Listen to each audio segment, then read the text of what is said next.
যে দলগাঁও সমষ্টি কংগ্ৰেছ দল এটা দুৰ্গ হয়। যোৱা 2016 চনতো আপোনালোকে চাইছে যে গোটেই অসমৰ ভিতৰত ব্ৰহ্মপুত্ৰ উত্তৰ পাৰত এজনে বিধায়ক আছিল কংগ্ৰেছ দলৰ দলগাঁও সমষ্টিত, মাননীয় ইলিয়াছ আলী ডাঙৰীয়া।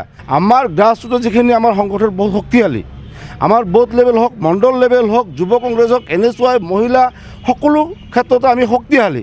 আমি এইটো দলগাঁও সমষ্টি ক'ব গ'লে আপোনাৰ যিখিনি আমাৰ মাইনৰিটি সিট আছে গোটেইখিনিৰ ভিতৰত দলগাঁও সমষ্টিটো সবতকৈ শক্তিশালী।